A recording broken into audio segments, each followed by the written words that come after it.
Hi, Michael Farr from Farr, Miller and Washington. Lots of things to focus on in the markets, most particularly today in Europe, and I think that this is going to continue to be an evolving story. It's not going to go away soon.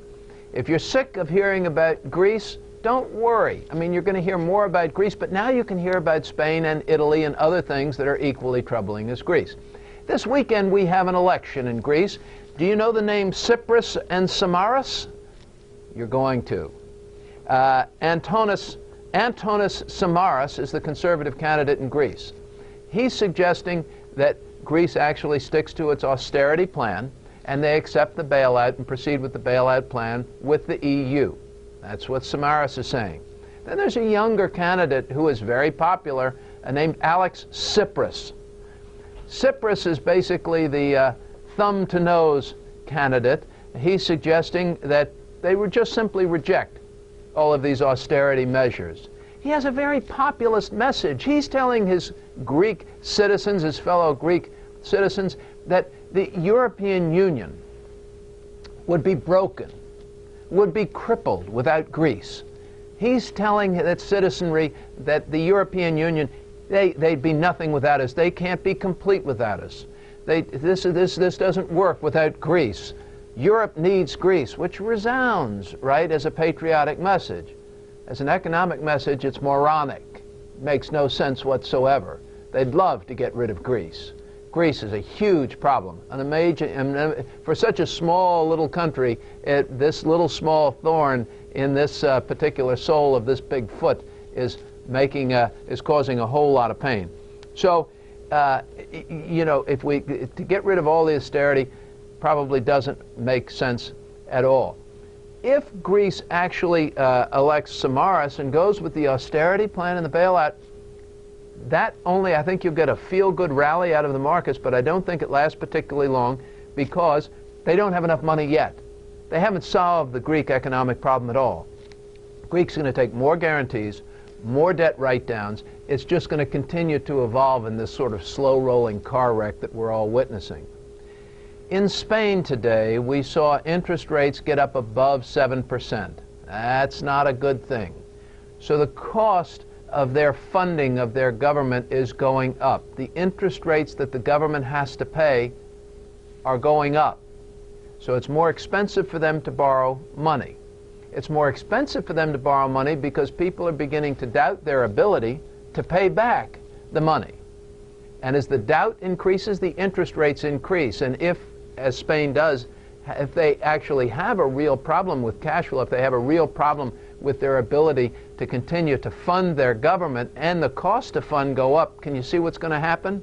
This starts to shut down and they're going to need bailouts. They got $100 billion for their banks over the weekend, and it wasn't enough. This sort of Band-Aid approach is a short-term feel-good. Long-term, you run out of Band-Aids pretty fast and you're in trouble again. I think there has to be a more complete solution to this European situation. It's not going away. These Band-Aids will work for only so long. I think they have to have some sort of FDIC kind of guarantee for bank deposits throughout Europe. You have to remember that the sovereign banks in Europe, or the banks in Europe, have very close relationships with the sovereign governments in Europe. Very different from the relationships here. The three largest banks in France have debt outstanding equal to 250% of French GDP. So when you see these huge amounts of debt, even though the national debt for France isn't that high, the banking debt that's tied closely with the government is huge, right? And if we have bank failures, where is the government going to get money to pay it back? It really is all very closely intertwined. So these are big, big concerns about this debt. Moreover, the reserve requirements at the bank, the assets and deposits at the bank include the sovereign debt of these other European countries. They hold them at face value. They're not trading at face value. If they were to mark them to market, you remember that term from our financial crisis? If they were to mark the sovereign debt to market, most of the banks in Europe would be insolvent right now. They would not meet their capital requirements, which are far lower than U.S. capital requirements. Basel III is going to be a big problem for a lot of these European banks to meet requirements. But if you mark to myth, as opposed to marking to market, what's the real difference? In Greece, just so you understand the situation on the ground, workers aren't getting paid. There's a hospital in Greece, the Henry Durant Hospital. The workers have been working now for 5 months without pay. They got new management a couple of months ago who imposed a pay cut for all workers by 15%. Who cares? They haven't been paying them anyway. They're still waiting funding. So everybody accepted a pay cut, but you're accepting a pay cut and you haven't had a paycheck at that point in 3 months. Now it's been 5 months, and in theory you're being paid less. In actuality, you're not being paid a damn thing. So those folks don't have more money to go out and spend. This is a problem. If Greece tries to pull out, of the European Union, there's another problem. I talked with a senior operations official at Goldman Sachs, a brilliant woman who's been running operations for Goldman Sachs for a number of years, a partner at Goldman Sachs.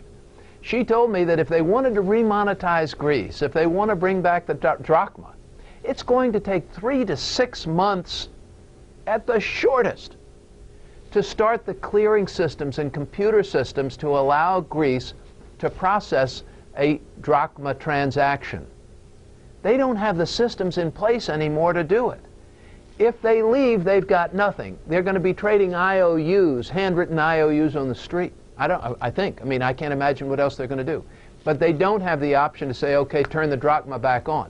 They cannot remonetize for another 6 months. So these problems are thorny. This is a major trading partner for the United States, a major trading partner for Asia. So I think that we're going to have sort of modest, tempered, lukewarm growth as we look forward still over the next couple of years. Domestically in the U.S., we saw jobless claims up and CPI down. I'm going to be right back and tell you what I think that means. For Farr, Miller in Washington, I'm Michael Farr.